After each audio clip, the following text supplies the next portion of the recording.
ठीक है, ये वीडियो उस उद्देश्य से बनाई गई है कि 2024 का जो सिलेबस प्रारंभिक परीक्षा मध्य प्रदेश राज्य लोक सेवा आयोग के लिए है, इसमें जो जो भी परिवर्तन हुए हैं, लोग परेशान शुरुआती तौर पर हुए थे कि कहाँ से पढ़ा जाए, कितना पढ़ा जाए, क्यों किया सिलेबस चेंज, ये सब सवाल हैं।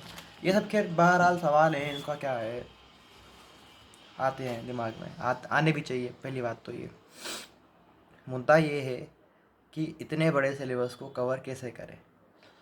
प्री अलग है, मेंस कम्प्लीटली अलग है।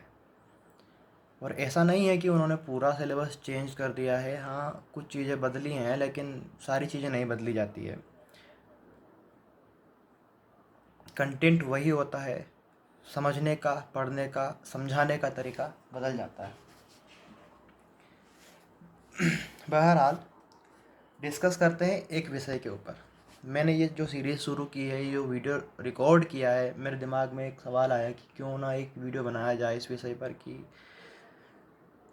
सारे विषय को कैसे पढ़ा जाए, जल्दी कवर कैसे किया जाए, क्या क्या अप्रोच रखी जाए कि जहाँ से क्वेश्चन बन सकते हैं, या फिर क्वेश्चन आने की संभावना कहाँ से होती है। दूसरी बात ये कि डेप्थ कितनी हो, कितनी समझ उत्पन्न की जाए एक विषय के अंदर, एक टॉपिक के अंदर, कि वहाँ से क्वेश्चन बनने की संभावना ज़्यादा हो। क्वेश्चन हमारे हिसाब से कैसे बने, आयोग जो क्वेश्चन बनाएगा वो बनाएगा, लेकिन क्वेश्चन एग्ज़ाम में उनका परिवर्तन, उनका ट्रांसफॉर्मेशन कैसे हो कि वो हमारे हिसाब से बन जाए। मुद्दा ये है कि बहुत सारे माध्यम हैं पढ़ने के, यूट्यूब है, किताबें हैं, कोचिंग क्लासेस हैं। सभी लोग अपने अपने हिसाब से, जैसे भी उनकी व्यवस्था रहती है उसके हिसाब से वो पढ़ते हैं।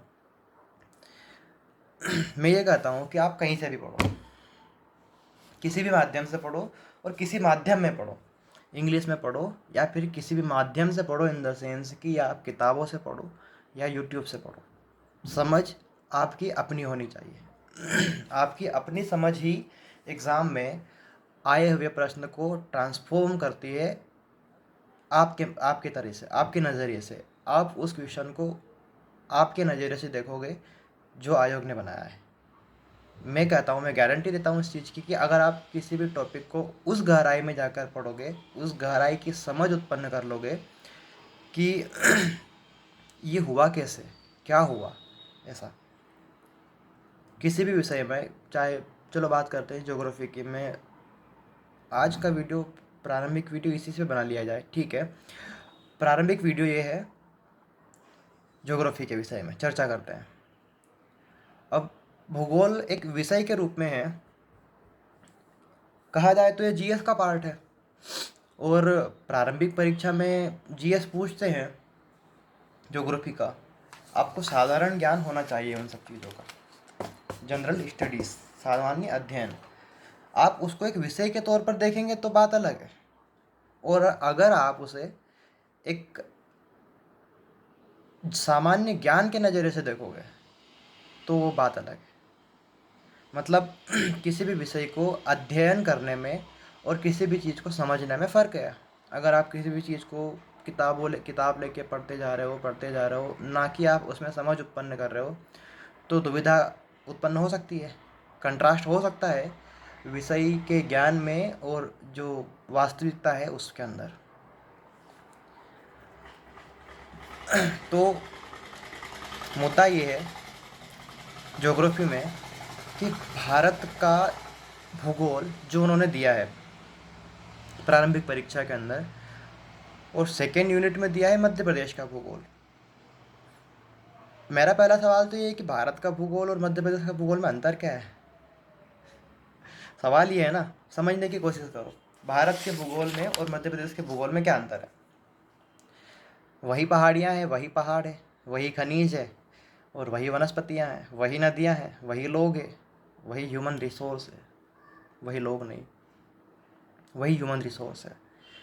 एक्चुअली किसी भी भौगोलिक क्षेत्र में कितने तरह की भौगोलिक विशेषताएं पाई जाती है। जो 3 तरह की भौगोलिक स्थलाकृतियाँ होती है, प्राथमिक स्तर पर कॉन्टिनेंट और महासागर, महाद्वीप और महासागर। दूसरे स्तर पर पर्वत, पठार, मैदान, बड़े लेवल के मासिव। और थर्ड लेवल पे छोटी छोटी टेकरियाँ, पहाड़ियाँ, छोटे पठार, मझले पठार, ये सब चीज़ें होती है। तो इनको पढ़ने का नज़रिया कैसे हो, कैसे आप एक अपने दिमाग के अंदर एक मानचित्र बनाएंगे, कैसे आप एक नक्शा बनाएंगे इन सब चीज़ों का, कि आपको आँख बंद करके भी अगर आप क्वेश्चन को सॉल्व करने की कोशिश करें, आपका नज़रिया भी ऐसा बन जाए कि आप आँख बंद के क्वेश्चन को सॉल्व करने की कोशिश करें तो आपसे बन जाए। उस तरह का, उस लेवल का होना चाहिए। और दूसरी बात ये मैं कहना चाह रहा हूँ कि प्रारंभिक परीक्षा और मुख्य परीक्षा में कोई अंतर नहीं है अगर आपका नज़रिया एक है, स्पष्ट है। वही भूगोल है, प्री में भी, मेंस में भी, मध्य प्रदेश का भी, भारत का भी। अगर आप जानते हैं कि आप मैपिंग करना अगर आप जानते हैं, मेरा तरीका थोड़ा सा अलग है मैपिंग का, कि कैसे मैपिंग करी जाती है और क्यों करी जाती है, वो एक अलग है। वो सिखाई जाने वाली तरकीब है, तकनीक है, कि कैसे आप एक विषय को मानचित्र के अंदर समाहित कर दें। ये स्किल है, सीखा जाता है। और सीखा है, सिखाया भी है, ऐसा नहीं है। जिसे सीखा है वो शख्सियत अलग है बहुत अलग है, एडवांस, धन्य है वो तो मैं बात कर रहा था भारत के भूगोल की।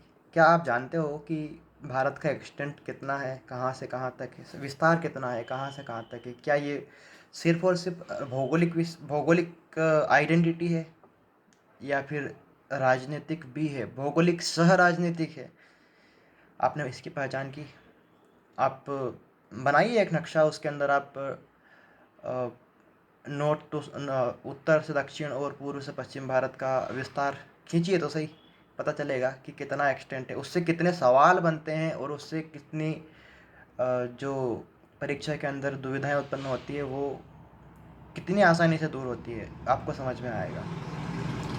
मैं बताता हूँ एक तरकीब आपको। एक नक्शा बनाइए इंडिया का, या फिर आप A4 साइज के नक्शा खरीद भी सकते हैं अगर आपको हाथ दुखते हैं मैप बनाने में तो तो आप एक A4 साइज़ का मैप लीजिए, या फिर बनाने की कोशिश कर लीजिए, बना लीजिए, कोई दिक्कत नहीं है। अगर आप बनाएंगे तो बेहतर ही है, मुख्य परीक्षा में काम आएगा नक्शा बनाने में। छोटे से छोटे डिबिया के अंदर भी आपको कैसे नक्शा बनाना है, मानचित्र बनाना है। अब मैप बनाइए, मैपिंग कीजिए सारे टॉपिक्स की, जितने भी टॉपिक्स प्री में हैं और मेंस में हैं, आप उनके मैपिंग कीजिए। आप सबसे पहला काम ये कीजिए कि एक मैप लीजिए A4 साइज़ का। सबसे पहले अपलोड कीजिए जनरल, ये मुझे पता है कि आपको आता है, और मैं ये भी कह सकता हूँ कि टिप ऑफ द टंग आपके रखा हुआ है, आप कभी भी बोल सकते हो, निर्णय बोल सकते हो कि भारत का विस्तार कहाँ से कितना है। 8 डिग्री से 37 डिग्री, से 6 डिग्री से 37 डिग्री, और इधर 76 से लेके उधर अरुणाचल प्रदेश तक 97 डिग्रीज तक जाता है। अब एक बार बनाएंगे तो आपकी समझ उत्पन्न होगी। मैं एकदम ज़ीरो लेवल से बता रहा हूँ कि आपको कैसे करना है। आप एक्सटेंट बनाइए, अक्षांशीय और देशांतरीय विस्तार। आपको पता ही होगा अक्षांशीय विस्तार क्या होता है, देशांतरीय विस्तार क्या होता है, देशांतरीय विस्तार क्या होता है। लेटीट्यूडनल एक्सटेंट और लॉन्गिट्यूडनल एक्सटेंट, सही है, आई एम राइट। क्या होता है, आप ये बनाइए। मीनवाइल आप एक काम और कीजिए, आप जो इंडिया का जीएमटी है, जीएमटी बोलेंगे उसको, मानक समय रेखा जिसको बोलते हैं 82.5 डिग्री, वो प्लॉट कीजिए। कर्क रेखा आप प्लॉट कीजिए। देन ये आपका एक बॉर्डर हो गई आपकी। मान लीजिए कि आपकी एक नक्शा, आपने नक्शे के अंदर आपने नींव रख दी कि चलो ठीक है, यहाँ इसके ऊपर हमें दीवारें खड़ी करनी है। दूसरा दूसरा जो काम है आपका यहाँ से शुरू होता है कि आप उन डिग्रीज के ऊपर अपने जो राजनीतिक आइडेंटिटीज़ हैं, लाइक बड़े शहर, बड़ी राजधानी, मतलब स्टेट्स की राजधानियाँ, भारत की राजधानी, इनकी तुलना की करना शुरू कीजिए कि किन अक्षांशों पे कौन सी राजधानियाँ हैं। सवाल बनते हैं, ऐसा नहीं है कि नहीं बनते हैं। इनसे सवाल किस तरह के बन सकते हैं? और इनकी भूमिकाएं क्या होती है, काल्पनिक रेखाएं होती है, इनकी भूमिकाएं क्या होती है अक्षांश और देशांत की। आप समझिए बेंगलोर 7.5 डिग्री के अराउंड है, मतलब आई थिंक 10:30 से 12:30 के अराउंड है, 13 डिग्री के अराउंड है बेंगलोर लाई करता है। तो उसकी क्या भूमिका है उस डिग्रीज की, उन डिग्रीज की बेंगलोर में क्या भूमिका है, क्योंकि बेंगलोर में अभी न्यूज़ चल रही है कि जल संकट वहाँ पे हो रहा है। तो क्यों हो रहा है, क्या वो रेन शेडो एरिया नहीं है? इधर से वेस्टर्न घाट आता है और इधर से जो ईस्टर्न घाट खड़े हुए हैं वहाँ पे, तो उस तरफ पे रेन शेडो एरियाज बन जाते हैं और वहाँ पे हर साल करीब करीब जल संकट उत्पन्न होता है। कावेरी नदी का जल आधा वहाँ की बेंगलोर सिटीज़ की जलापूर्ति करता है, आधा क्या कावेरी नदी का है और आधा भौम जल है, करीब करीब 1136 के अराउंड मिलियन लीटर के समथिंग।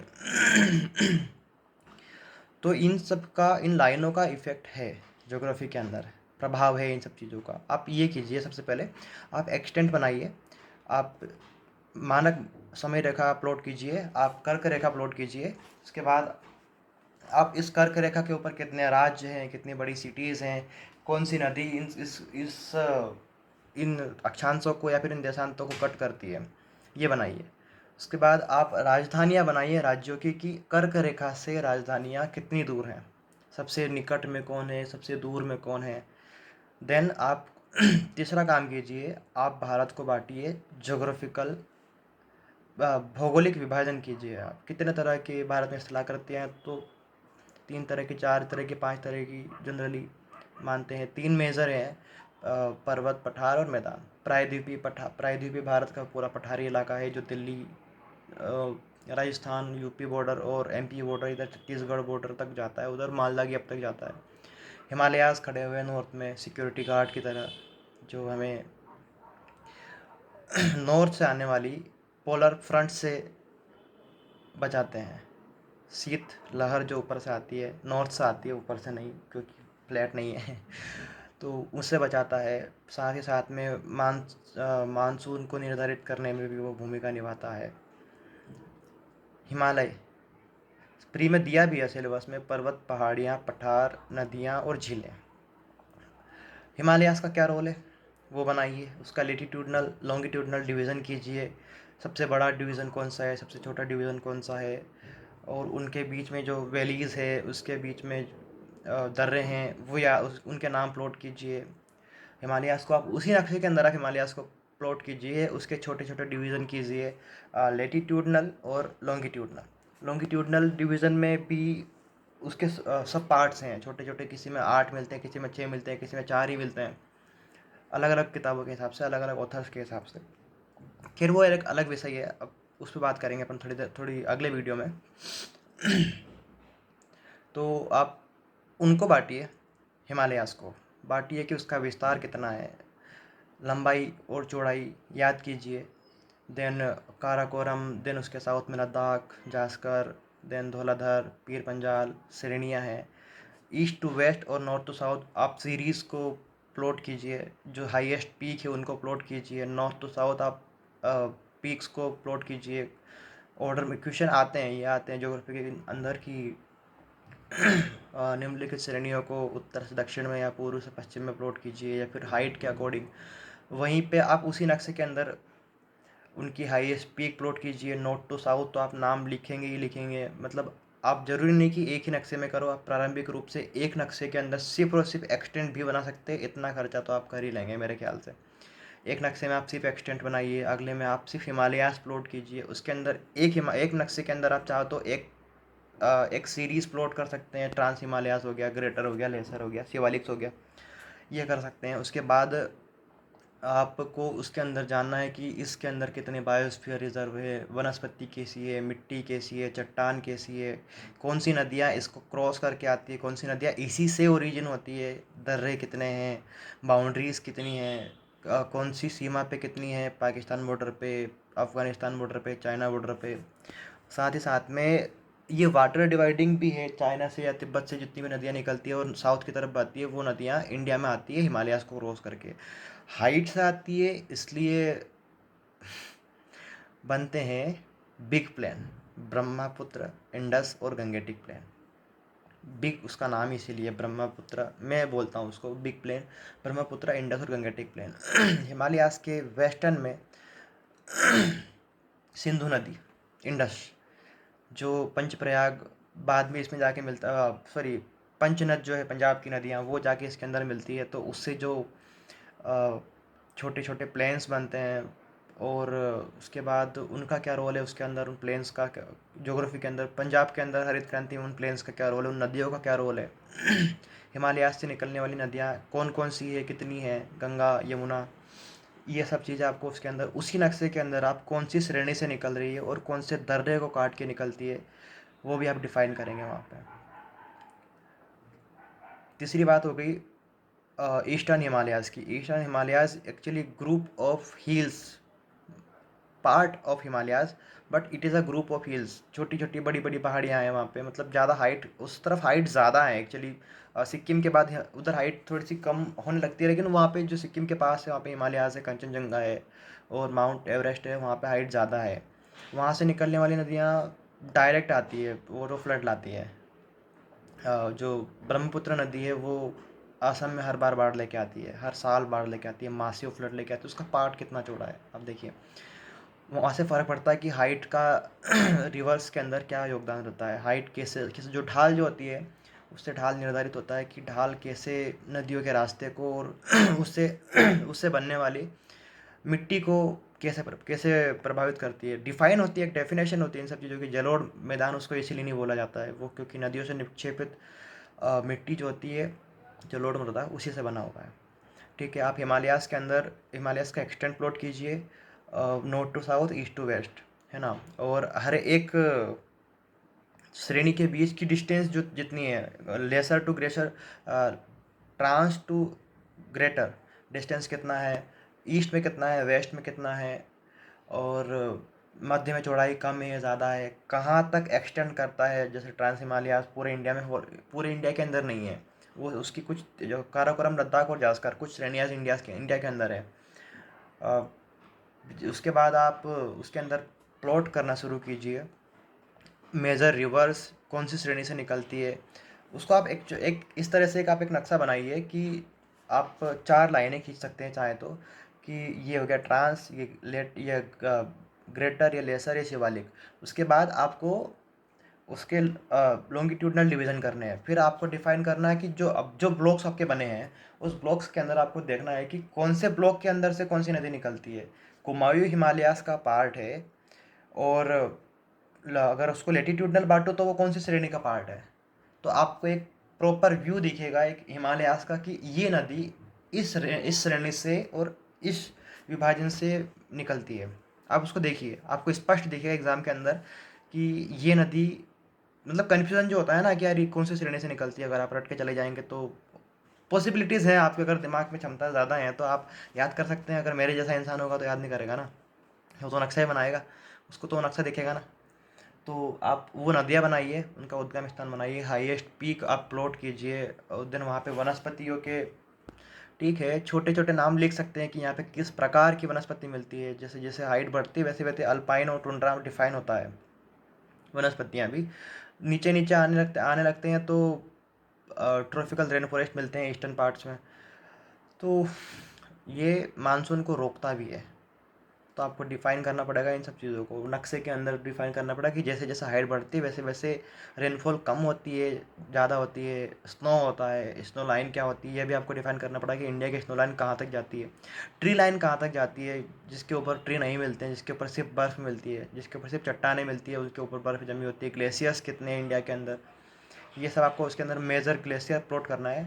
तो कुल मिला के बात यह है कि आप उसका ऊर्ध्वाधर और अनुदैर्ध्य, सही बोला क्या मैंने, लेटीट्यूडनल और लॉन्गिट्यूडनल विभाजन कीजिए। उसके अंदर आप नदियाँ नदियाँ प्लॉट कीजिए, हाईएस्ट पीक प्लॉट कीजिए। इससे आपको पता चल जाएगा कि ईस्ट टू वेस्ट और नॉर्थ टू साउथ कौन सी हिल कहाँ पे लय करती है, उनकी हाइट लिखते जाइए। देन उसके बाद आपको वहाँ पे नेशनल पार्क प्लॉट करने हैं कि कौन से पार्ट के अंदर कौन सा, हिमालयाज़ के कौन से पार्ट के अंदर कौन सा नेशनल पार्क है। उसके बाद आप बायोस्फीयर रिजर्व प्लॉट कीजिए। एक काम और कर सकते हैं आप, मिट्टियाँ भी ऐड कर सकते हैं, कृषि जो मुख्य फसलें हैं वो भी ऐड कर सकते हैं, उसके बाद आप जनसंख्या भी प्लॉट कर सकते हैं, मेंस का पार्ट है एक्चुअली, सही सही बताऊँ तो मेंस का पार्ट है कि जैसे जैसे हाइट बढ़ती है वैसे वैसे जनसंख्या किस तरह से ऊपर जाके कम होती है। ठंड में कोई सी जनसंख्या कौन सी आबादी जो ऊपर जाती है, गर्मियों में ऊपर जाती है, ठंड में नीचे आ जाती है स्नोफॉल की वजह से। और वहाँ पे बाउंड्रीज़ कितनी है, साथ ही साथ में रणनीतिक रूप से वो क्षेत्र कैसा है, आर्मी के उद्देश्य से वो क्षेत्र कैसा है, ये चीज़ें भी आपको वहाँ पे लिखनी पड़ेगी, प्लॉट करनी पड़ेगी। साथ ही साथ में एक जो जनरल क्वेश्चन बनता है कि इंडिया की चाइना से बॉर्डर कितनी है, इंडिया की अफ़गानिस्तान से बॉर्डर कितनी है, इंडिया की पाकिस्तान से कितनी बॉर्डर है, बांग्लादेश से कितनी है, म्यांमार से कितनी है। साथ ही साथ में किस स्टेट की सबसे ज़्यादा बाउंड्रीज कौन सी कंट्री के साथ शेयर करती है, वो भी आपको देखना है। तो ये भी आप सेम नक्शे में प्लॉट कर सकते हैं। उसके बाद आप आते हैं नीचे वाले बिग प्लेन पे, जो कि बना हुआ है हिमालयाज़ की नदियों से निकले हुए जलोढ़ से। ठीक है, तो आपको इन सब चीज़ों में भी इसको भी आपको बांटना पड़ेगा। जिस तरह से आपने हिमालयाज़ को 4 भागों में बाँटा है, उसी तरह से आप उसको लैटिट्यूडनल और लॉन्गिट्यूडनल आप उसको बाँट सकते हैं। तराई, खादर, बांगर और एक और क्या था, आई डोंट नो, पता नहीं, जो भी है 4 भाग है उसके। तो जैसे जैसे पानी नीचे आता है वैसे वैसे अ, दलदल बनते जाते हैं। उसके बाद फिर बाहर इधर फ्लड प्लेन्स बनते जाते हैं। तो उसी तरफ से इसका धीरे धीरे फॉर्मेशन हुआ था। किस तरह से फॉर्मेशन हुआ इन सब चीज़ों का, एक तो जो अपना सब कॉन्टिनेंट्स, उसकी जो एक थ्योरीज है, अलग अलग थ्योरीज है उसकी। तो इंडियन पेनिनसुला का जो इस तरफ से फोर्स लग रहा है धीरे धीरे धीरे धीरे, तो इससे सबडक्शन जो सबमर्जन हुआ था वो धीरे धीरे ऊपर उठा है, उससे भी है। और हिमालयाज के निक्षेप से हैं एक्चुअली जो टेथिस सी था वहाँ पे, उसकी वजह से उसके जो डिपोजिशन थे वो ऊपर उठे हैं। और फिर साथ ही साथ में हिमालय से निकलने वाली नदियाँ भी वहाँ पे जमी हैं। तो उसको भी आप वैसे बांटिए 4 भागों में, तराई, खादर, बांगर और चौथा याद नहीं आ रहा, पता नहीं, जो भी है। फिर आप उसको बांटिए राजस्थान प्लेन्स, पंजाब प्लेन्स, अपर गंगटिक, मिडिल गंगटिक, लोअर गंगटिक और डेल्टाई प्लेन्स। देन अपने ईस्टर्न प्लेट क्या बोलते हैं, कॉन्टिनेंट्स के अंदर क्या बोलते हैं, इंडियन सब कॉन्टिनेंट के अंदर प्रायद्वीपीय भारत में ईस्टर्न प्लेन्स जो हैं, ईस्टर्न प्लेन्स और वेस्टर्न प्लेन्स, उनको आप डिफाइन करिए कि वहाँ पे उनका फॉर्मेशन कैसे हुआ। प्लेन्स, मेजर प्लेन्स तो यही है। राजस्थान का प्लेन्स हो गया, थार मरुस्थल हो गया, वो भी एक्चुअली अलग आइडेंटिटी है। उसके बाद गंगेटिक प्लेन हो गया। उसके बाद आप आओ साउथ में, प्रायद्वीप में। वहाँ पे आप पहले आप बड़े बड़े पठारों को प्लॉट कीजिए। एक मासिव ट्रायंगुलर शेप में जो प्लेट्यू बना हुआ है, उसके अंदर छोटे छोटे प्लेट्यूज है, like Malwa plateau, Bundelkhand plateau, Baghelkhand plateau. और उसके साउथ में आते हैं तो छत्तीसगढ़ के प्लेन्स आ जाते हैं छोटे छोटे। उसके बाद हजारीबाग और Chota Nagpur plains, then Telangana plateau, Maharashtra plateau, then Karnataka plateau. इन प्लेट्यूज़ का आप नाम लिखिए, इनकी लोकेशन डालिए, यहाँ से कौन कौन सी मेजर रिवर्स निकलती है वो प्लॉट कीजिए। प्लेट्यूज़ के पहले आपको एक चीज़ और लिखनी पड़ेगी कि ईस्टर्न घाट और वेस्टर्न घाट्स को आपको प्लॉट करना रहेगा। इसके ऊपर जो पहाड़ियाँ हैं, श्रृंखलाएँ, जो स्प्रिंज फॉर्म में जो पहाड़ियाँ हैं ईस्टर्न घाट से निकली हुई, उनको भी आपको प्लॉट करना पड़ेगा। अजंता, सतमला, बालाघाट, हरिश्चंद्र, बाबा बुधन, देन अनामलई, ये सब पहाड़ियाँ आपको ऑर्डर में याद करनी पड़ेगी, east to north to south. साथ ही साथ में इनकी हाईएस्ट पीक आपको याद करनी है। इसके बाद जो प्लेन्स मैंने आपको बताया ईस्टर्न घाट्स और वेस्टर्न घाट्स पे, इसके अंदर जो क्या बोलते हैं, नदियाँ होती है, उनके कटाव से एक नेचुरल पोर्ट बनता है। उनके कटाव से एक नेचुरल पोर्ट बनता है जो जिसमें ज़्यादा मेहनत नहीं लगती है सरकार को बनाने में, पोर्ट बनाने के लिए। तो वो वहाँ पे पोर्ट बनाना आसान होता है। तो कुछ रिवराइन पोर्ट्स होते हैं, कुछ मरीन पोर्ट्स होते हैं जो समुद्र के अंदर थोड़ा दूर जाके बनते हैं, उसके अंदर कंस्ट्रक्शन होता है। और कुछ रिवराइन पोर्ट होते हैं जो समुद्र से नदी में घुसते हैं और वहाँ पे पोर्ट बनता है।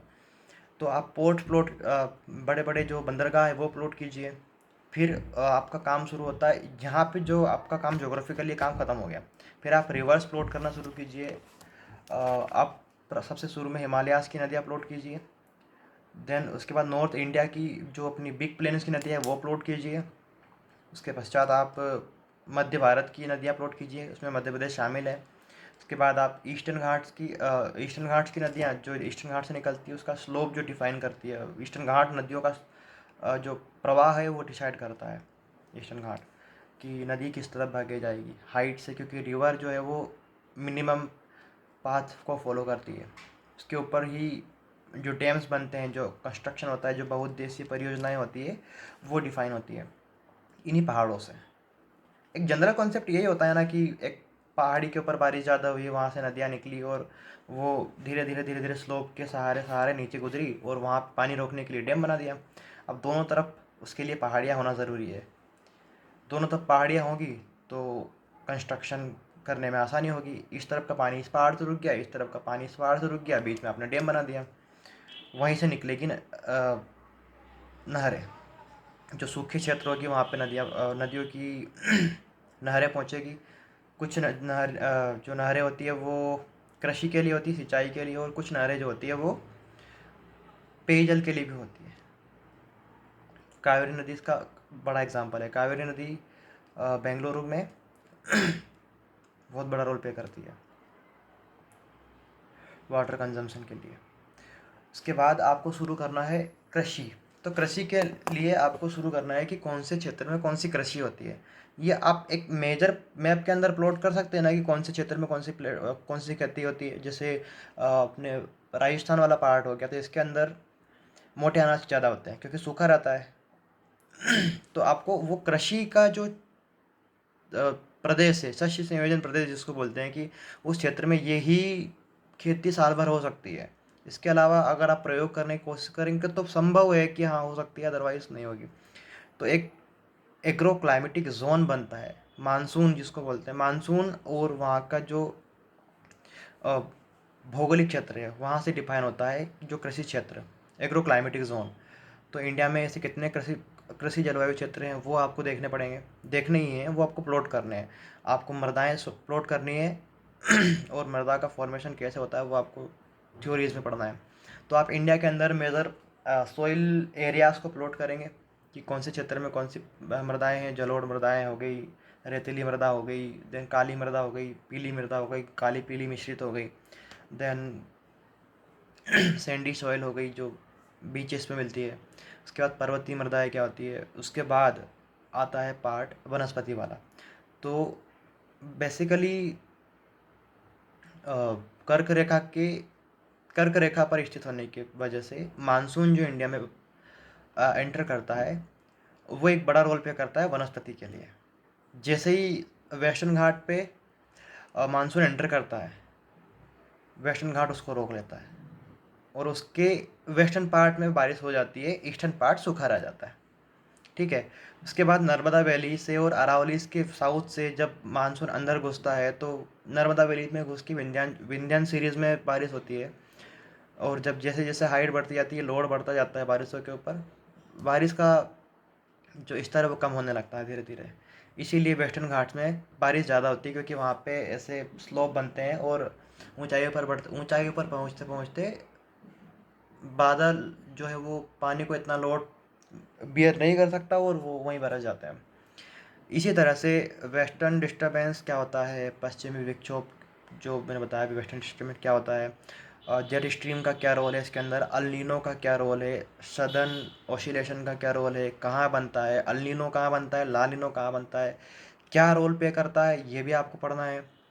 बेसिकली ये कि ये करंट्स होती है, ओशियानिक करंट्स होती है, जो टेम्परेचर और वाटर का जो मूवमेंट होता है, विंड्स का और वाटर का जो मूवमेंट होता है ओशन के अंदर, ओशन के ऊपर और कॉन्टिनेंट की सरफेस पे, उन सब चीज़ों वो सब चीज़ें अल नीनो और ला नीनो को डिफाइन करती है। अल नीनो क्या होता है, ला नीनो आपको देखना है, सदर्न ओसिलेशन क्या होता है, क्लाइमेट चेंज का क्या इफेक्ट होता है वो भी आपको देखना है इन सब चीज़ों की वजह से। जैसे वेस्टर्न डिस्टर्बेंस की वजह से मौसम चेंज होता है, ना कि जलवायु चेंज होता है। जलवायु में आंशिक परिवर्तन देखता है वो टाइम टाइम पे। उसके बाद आपको कृषि की पद्धतियाँ देखनी है कि कृषि किस तरह से की जाती है इंडिया में, कौन कौन सी किस तरह की कृषियाँ होती है, निर्वाह कृषि क्या होती है, सामूहिक कृषि क्या होती है, कमर्शियल फार्मिंग क्या होती है, कॉन्ट्रैक्ट फार्मिंग क्या होती है, ये सब टेक्निक्स आपको देखनी होगी। उसके बाद ग्रीन रिवॉल्यूशन जहाँ से शुरू हुआ था पंजाब में, वो देखना होगा कि उसका क्या रोल था, वो क्यों शुरू हुआ और क्यों सक्सेस हो गया, ये भी आपको देखना है। क्योंकि अगर मान लो कुछ थ्योरेटिकल क्वेश्चन पूछ लिए कॉन्सेप्चुअल, तो आप अटक जाओगे। साथ ही साथ में आपको प्राकृतिक ऊर्जा स्रोत देखने होंगे, खनिज देखने होंगे, और आपदाएं भारत में जितनी भी क्योंकि इंडिया बेसिकली लाई करता है एक कॉन्टिनेंटल प्लेट के ऊपर, वो जो प्लेट बाउंड्रीज है उसके ऊपर। तो नॉर्दर्न पार्ट में अर्थक्वेक आते रहते हैं। साथ ही साथ में इंडिया के अंदर बीचेस भी हैं, तो वहाँ पे सुनामीज भी आते जनरली नहीं आती है, लेकिन अगर कहीं पे बड़ा अर्थक्वेक आया है तो वहाँ से टकरा के सुनामी आ सकती है। 2004 की सुनामी जो है,